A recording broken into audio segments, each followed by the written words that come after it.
Michael Jackson had nearly $2 billion, owned 50% of Sony, while also owning the catalogs to artists like Eminem, the Beatles, and Elvis Presley. But I gotta tell you, sports fans, Sony didn't like this very much. More specifically, a man named Tommy Mottola. I own half of Sony's publishing, and I'm leaving them, and they're very angry at me because of it. But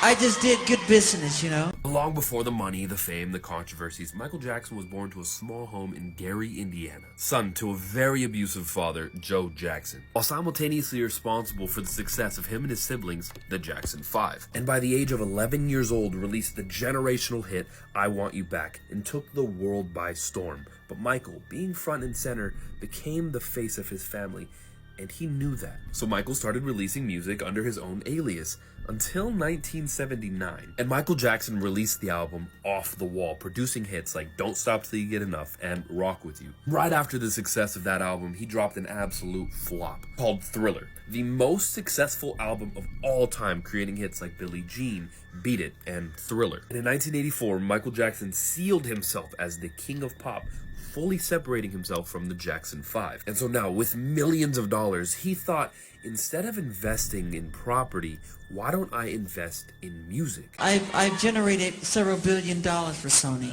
several billion, and they really thought that my mind is always on music and dancing, and it usually is, but they never thought that this performer, myself, would outthink them.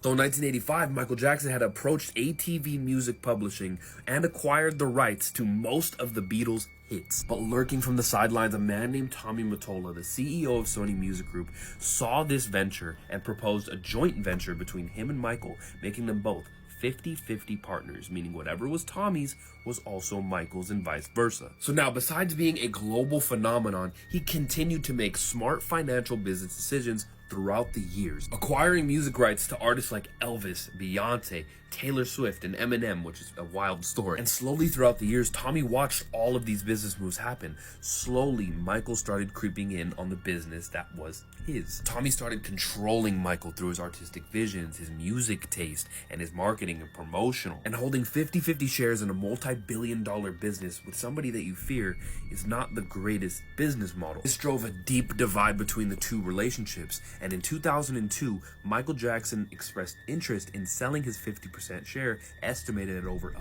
billion. But suddenly, on April 13th of 2005, Michael Jackson would be arrested at Santa Barbara Airport for allegedly assaulting a 13-year-old boy, Gavin Arvizo, at his Neverland Ranch. And on that same day, the FBI raided Michael Jackson's home, went through every paper, every drawer, every bed, and completely destroyed his home. And after a 10,000-page investigation and 10 years of court proceedings, Michael Jackson was acquitted on all counts, making him not guilty. But now Tommy got exactly what Tommy wanted. Michael Jackson was now innocent, but completely broke. And not only broke, but completely destroyed his reputation, with the media even giving him the nickname Wacko Jacko.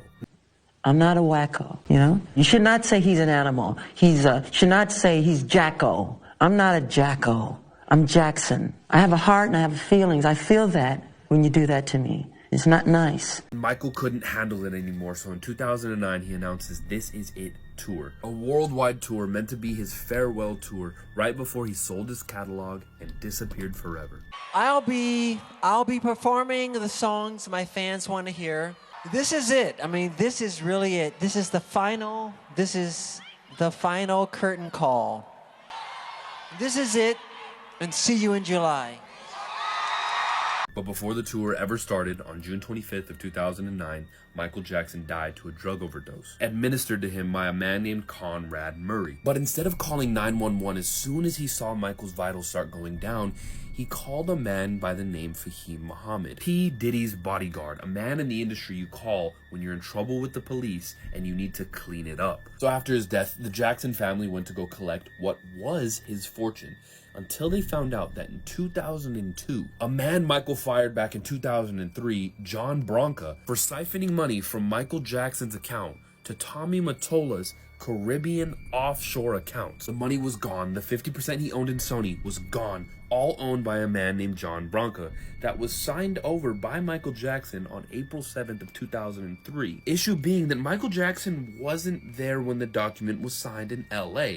Instead, that day he was in New York. But that didn't matter. The signature was on the will, which is all the court needed to see. So John Branca allegedly pocketed the money and gave the $750 million percentile back to Tommy Mottola.